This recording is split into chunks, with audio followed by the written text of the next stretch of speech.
Greetings, I am Erin Patton, metaphysical master in a millennial age, and it is my life's purpose to guide you and organizations along an enlightened path. So I invite you to sit comfortably and tune in as I welcome you to the MetaBusiness Millennial, where we get the real conversations you won't get in the boardroom so that we understand this is exactly the path we need to be on in order to grow, evolve, and thrive.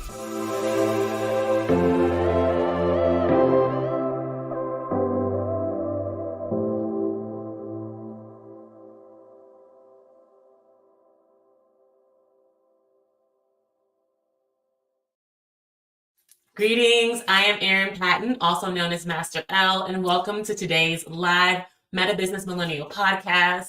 I am live with all of you across platforms, across YouTube, Facebook, Instagram, LinkedIn, and I, as always, am just so grateful to be with y'all today and be here with y'all live.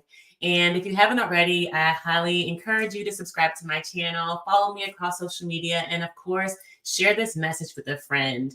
And if you feel so called, leave a comment, DM me. I love to hear from you guys, how my messages resonate with you. And I've just been getting so much more engagement from you all recently. And it's been amazing to really be able to tap in with you all and hear from you how things are resonating, how they're not, or what they're moving you towards. And it's just really great to hear from all of you. And today is such a special topic. And I see one of the folks that really support me in the room right now around manifesting, particularly manifesting money. And I titled today's episode, Ready for Your Divine Millions. Because I just feel it in the collective that just people are really worried about money. And I feel it in my energy. I feel it in the collective energy. And so I wanted to just go ahead and just start talking about it. And we're going to talk about it a lot because money is such a driver of so many things in our society, our economy, and our lives. And it also creates a lot of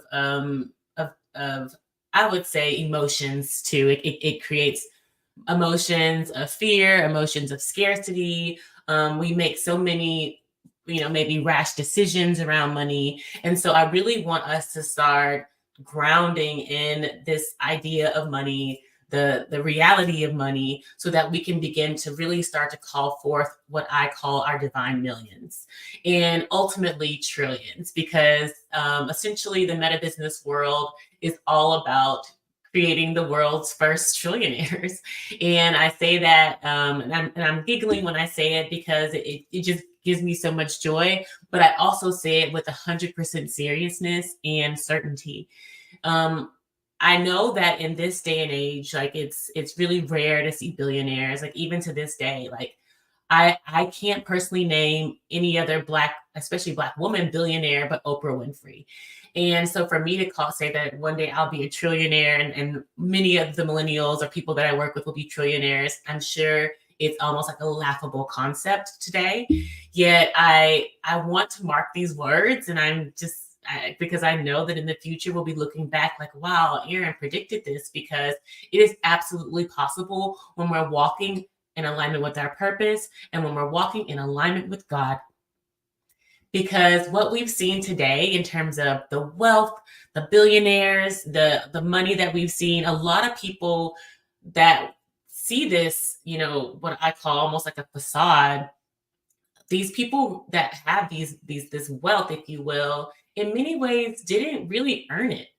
And that's why when we look at, very wealthy people, particularly in the US, and how they've kind of skyrocketed to this wealth and fame, they're not really able to hold it. A lot of people get addicted to drugs. They have really horrible families. Their kids commit suicide or disown them, or just really traumatic things are happening to these so-called rich and famous people. And I don't want to continue to belabor subjects that I've talked about in the past. So that's why I really want to look at this with a new lens, with a higher lens, and one that's really oriented towards you and where you're going, so that you understand that what you've been programmed to see in terms of rich fame, success actually is not real. Put it plain and simply. And this is what I'm talking more broadly and generally what we see in magazines or on TV. It just isn't real. Yes, I actually live in Houston. Yes, there are people who have generational wealth. Yes, there are some self-made millionaires, people who have worked really hard to get there. We see them, maybe in our own personal interactions. But what we have been conditioned to see in terms of who's made it, it's not real. And actually, is it not only is it not real, it's not sustainable. And also this begs the question of what is wealth? Is it just the numbers in the bank account or the numbers printed in the Forbes list? Absolutely not.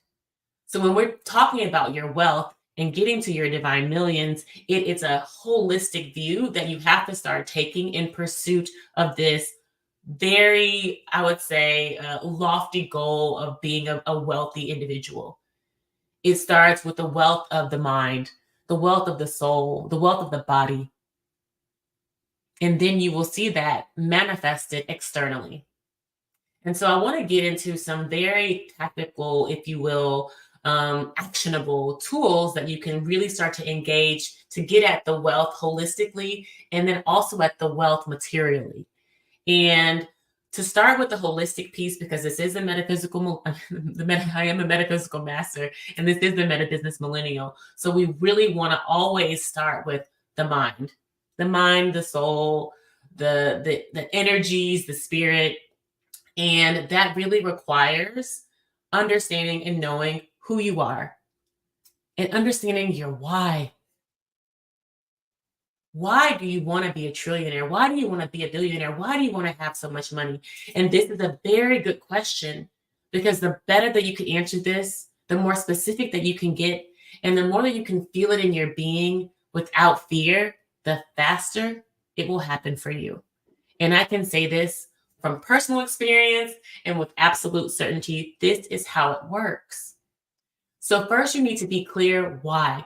Why do I want to be a trillionaire? Why do I want to be a billionaire?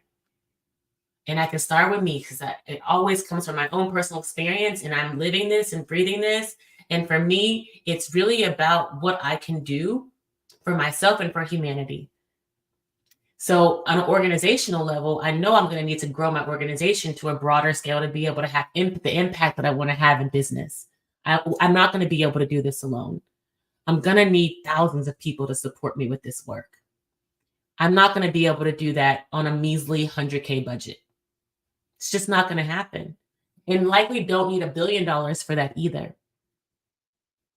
But I'm just stair-stepping y'all through my why. So first, it's on an organizational level for the scale and impact that I want to have globally. And I know that's not going to happen overnight because I also need to allow time for that to happen. So that's one piece, the growth of my business and my mission in my business. Then the second piece, as it relates to my business, are the communities that I want to create. So I think I've talked to you guys before about how I have a ranch and how I want to be able to host people in retreats and have communities where people can gather. Well, developing these places and spaces costs me capital. And so I want to be able to grow these spaces and eventually expand these spaces. So, as I continue to iterate on my dreams and my goals, it's going to require more and more capital, ultimately to where I'm going to be able to have to manage what I hope to be a nation state, which will get me to that trillion dollar status. And or a smaller kind of microcosm of that nation state where we have our own sovereignty as a community. This is my vision, okay? This is, let me have my moment, okay? So, for you, what is your why?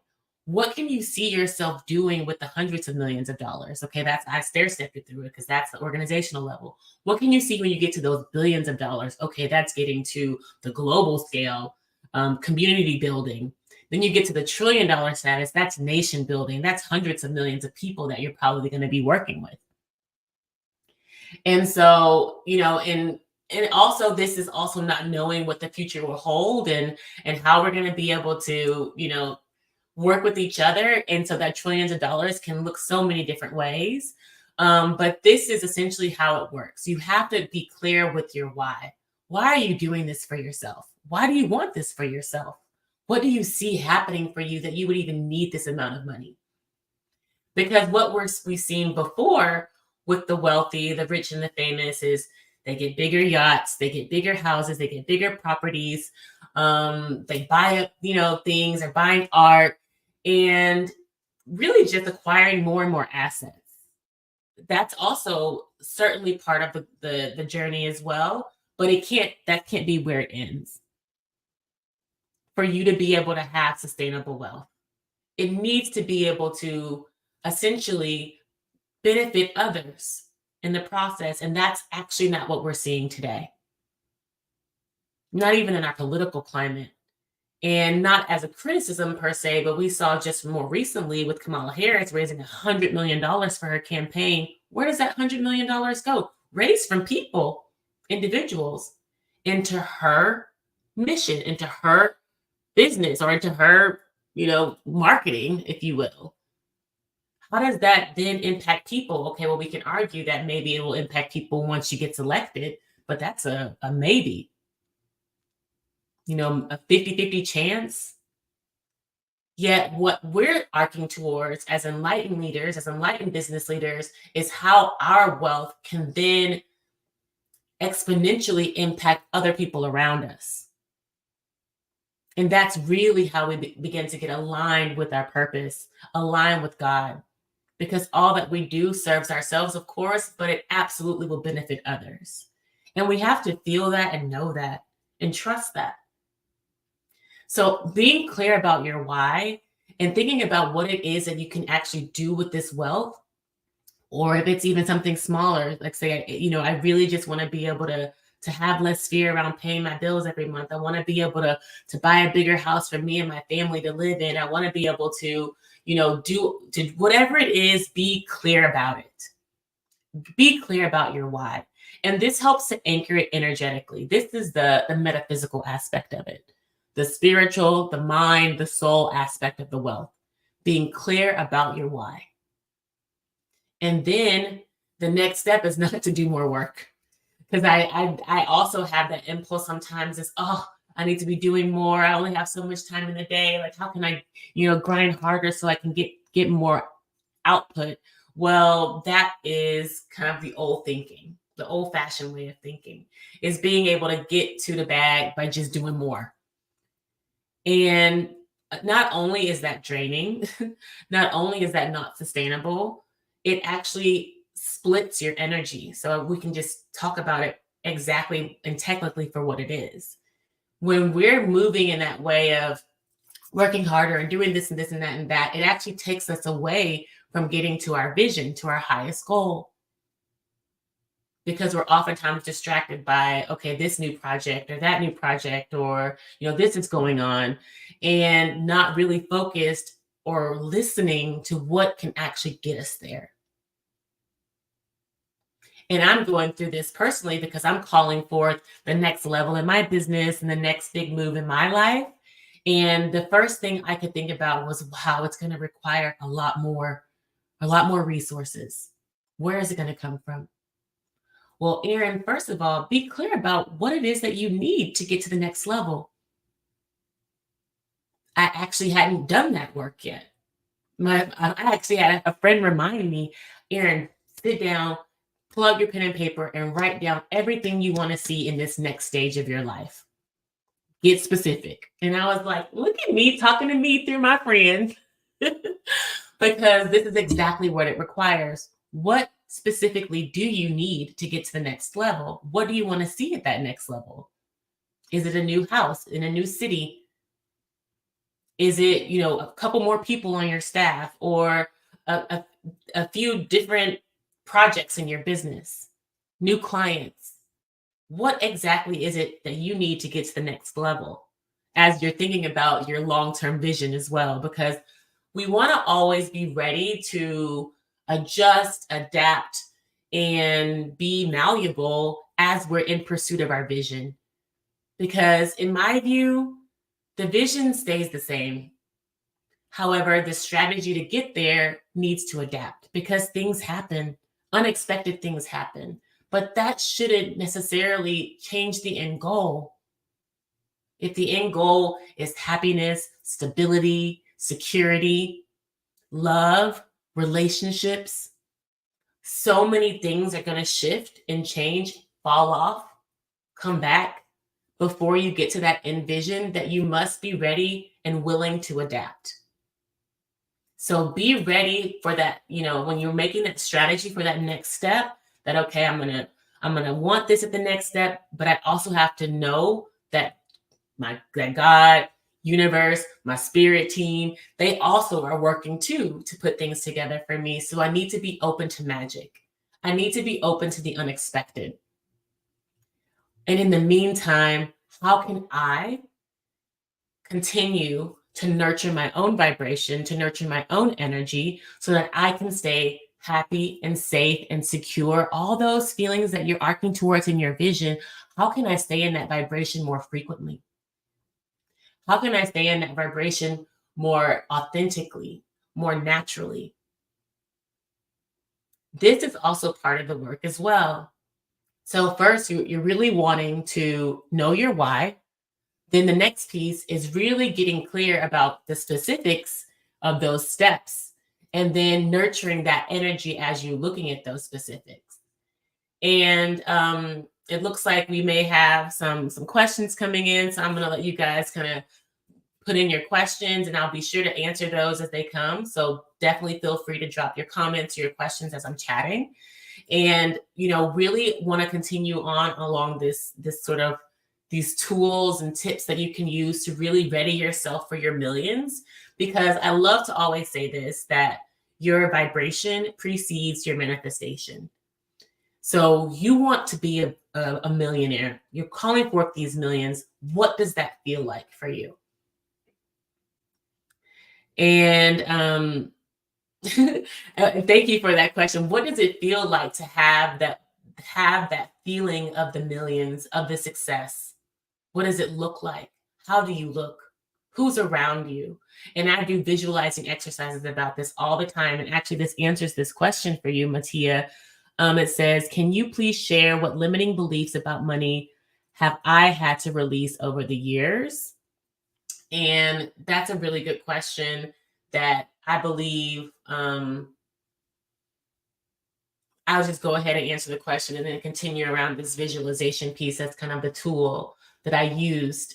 But a lot of my limiting beliefs around money, interestingly enough, um, wow, there's so many layers to it. Okay, let's just start with for me what I thought was the obvious one. There were like racial layers for me, limiting beliefs. And so even though when I was a little girl, I always kind of knew that I would be really successful, I would have money, I would be able to be fashionable and cool and things like that, live in a nice house. There was something um, in our education, our programming, that being Black in many ways, made it more difficult to have that kind of life. And that played out for me all the way, even post Harvard, when I was fundraising for my hair business. I even went to a entire forum and that was focused on why it was so difficult for Black people to raise money and for their startups. And this it's my truth. So I'm gonna be real with it. I really had limiting beliefs because of my skin color and how I present, physically around money and my ability to access money. There was something that I just, categorically believe, like blindly believe, that white people, especially white men, can get money much more easier than I could. And as much as people love to run with this idea, as much as people continue to back this idea with statistics and numbers, what we create our own reality at the end of the day. We are creators, especially as divine beings. We decide what does and what does not happen in our lives. And when I started to go through my spiritual unlocking and unraveling and awakening, if you will, I really had to unpack a lot of my issues around Blackness, particularly, and all the limiting beliefs that were attached to said Blackness. And I'm so grateful to be talking about this right now because this has been coming up for me a lot recently around dismantling the Black, dismantling the culture of Black, because so much of it, yes, does denote community and does speak to a beautiful, if you will, group of people. Yet at the end of the day, so much of what's attached to the culture of Black, as I have experienced, has been very limiting. And so I felt like that to me was really one of the things that I had to heal in order to move past some of my many of my issues, particularly money issues. And um I want to read this comment. It says lots of people of color bought into the myth of pride and not asking for money or investors. Like we can only get it out of the mud on our own. And that's a truth as well, for many, that there's a difficulty even in asking for help when you are a person of color, especially asking a white person. I'm laughing because um, it sounds absurd as I'm saying it out loud, yet it's actually a reality for so many people that we really ascribe a lot of these. We almost put up our own ceilings because of how we look. And it's interesting that, as I start to unravel and unpack my Blackness, how things shifted a lot for me, particularly, my mentors that started to appear to me and work with me were not Black mentors. They were, people of other backgrounds and had a lot to offer me. And, I did so much of my Tai Chi training in Korea with an entirely Korean organization. So, when I started to really, open myself up, and I always was pretty open to other cultures, other belief systems, other ideas, how it started to break down a lot of those limiting money beliefs as well. And beliefs about my ability to attract money. Because at the end of the day, we are magnetic beings. And yes, we do occupy these unique human bodies that sometimes have Black skin, sometimes have white skin, sometimes have brown skin, sometimes, are in between. And of course, in those different tones, there are certain levels of melanin, which was brought up on one of the comments in my Instagram around melanin and the mitochondrial DNA and what that denotes in terms of power and significance in the human body. Yes, those things actually do matter. It's almost like hardware in your computer. Like you may have so much more power in this particular computer, yet if you're not able to access that power, then it still can only, function as a basic, CPU, just like this other one that doesn't even have the same amount of hardware and power and, abilities.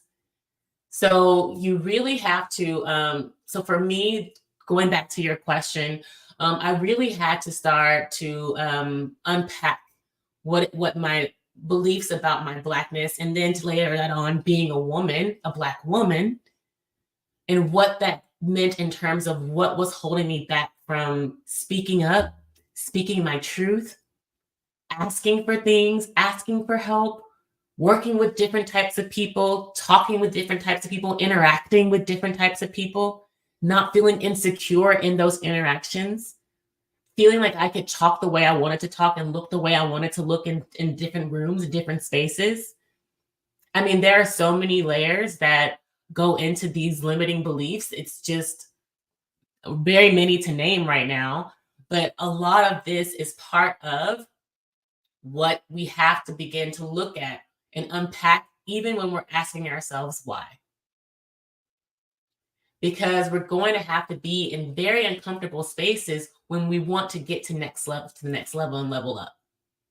We're going to be uncomfortable most of the time because that's apparent. That's essentially what the stretch is, what the growth is. It doesn't feel necessarily good, yet as we're doing the work, the pain, if you will, or the challenge starts to ease.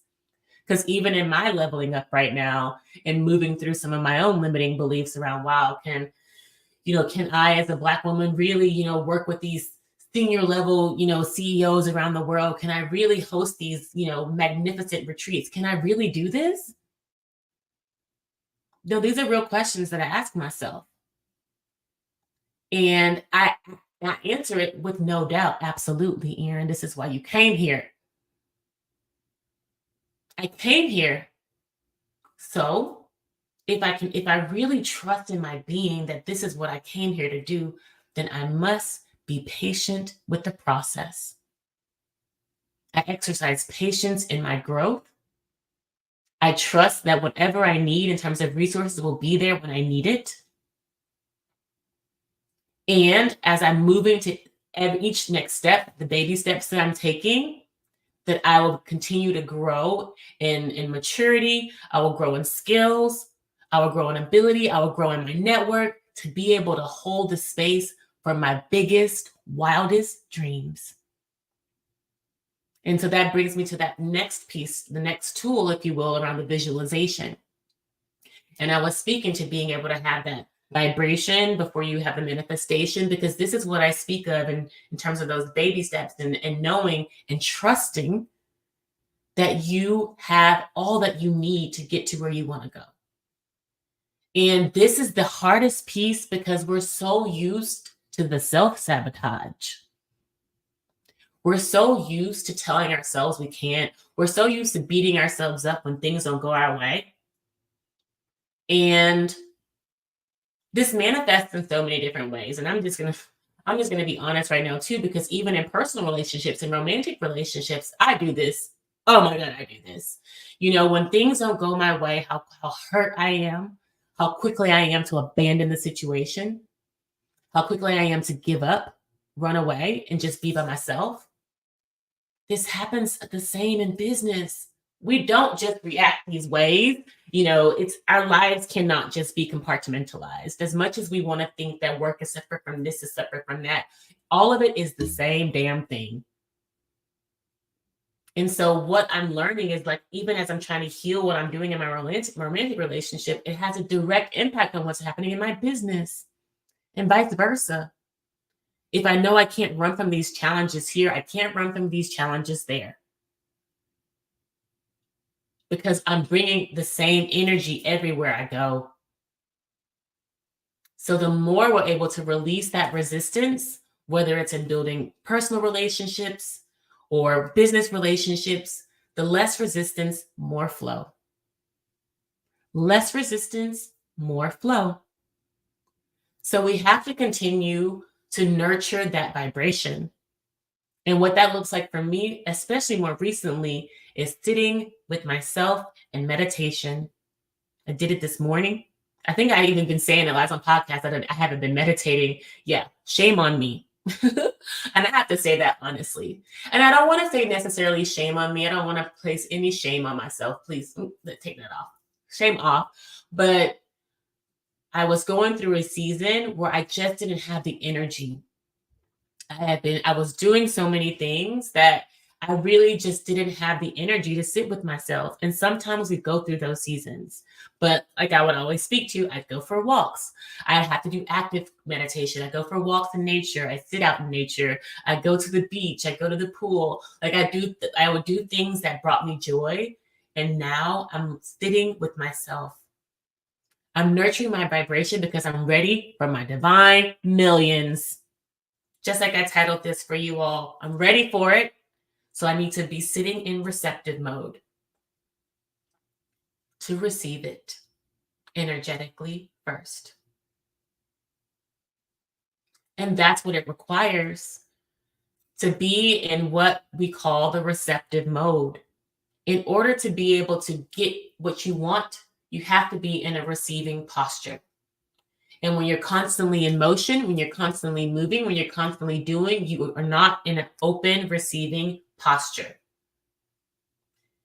So I hope this is clear enough for those that are listening, how important it is to really prioritize your meditation, Prioritize your sitting with yourself. Prioritize your prayer, your affirmations, which I kind of all put in that meditative category. You must be able to first articulate in your why what you want. Like, as I mentioned before, that first piece, write it down, talk to God about it, talk to yourself about it. And last and not least, you must be able to sit and receive. And in that sitting, in that meditation, do not be discouraged by your thoughts. Do not be discouraged by things that bring you anger, things that come up, because that's the only time they're able to even be seen by you. Because you don't generally listen to yourself otherwise. It's like when you're falling asleep at night or when you're waking up in the middle of the night, like that's when your body is really resting. And so your voices and your emotions really have, your attention. And you should give it to them. You shouldn't dwell in it, of course. You shouldn't fall victim to your emotions and those voices, but you need to listen to yourself. And I feel like in meditation, and I know that in meditation, and I was just feeling for you when I said I feel for you, and I know that in meditation, this is when you're able to start to bring some resolution to your being, some resolution to those voices. And that's why it's called meditation, because it's in that meditation, there's a harmonization that happens.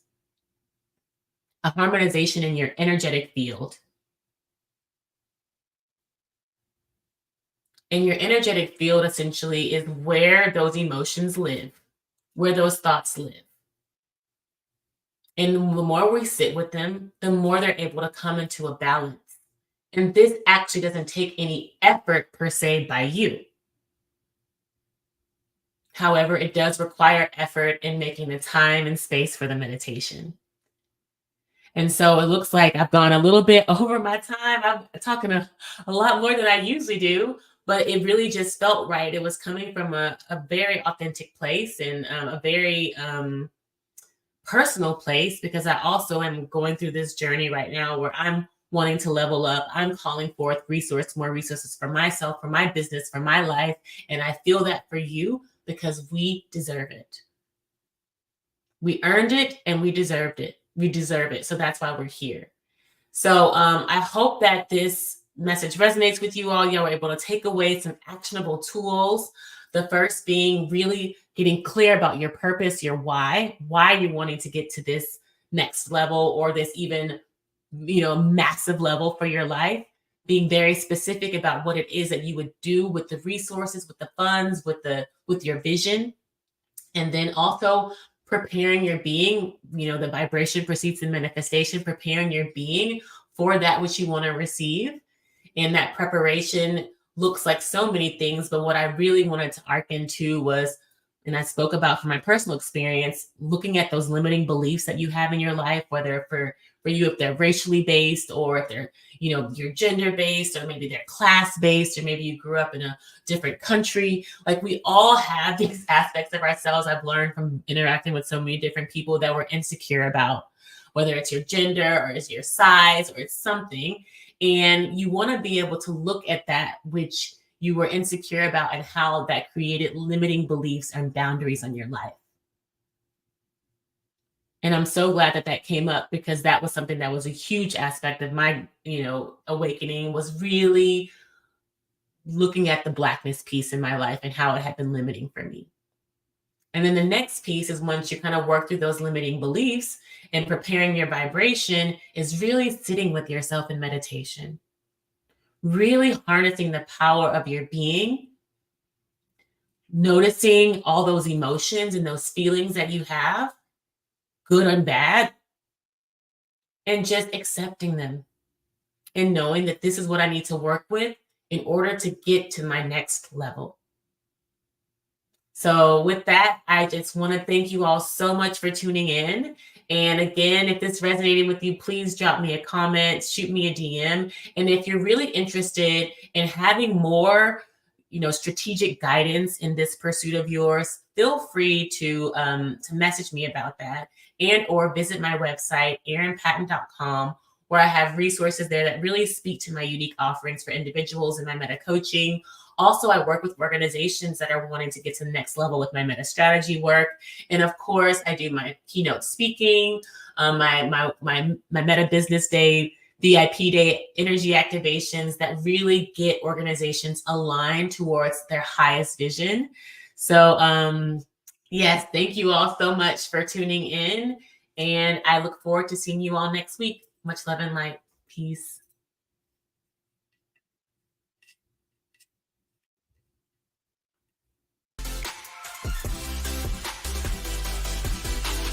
Did you really love this episode of the MetaBusiness Millennial podcast?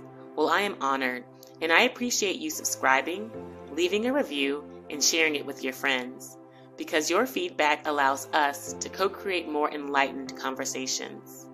And if you're interested in growing your soul now, head over to my website, erinpatton.com, to find all the show notes, links, and free resources to get your energy activated today. In the meantime, stay bright, my friends. Much love and light. Peace.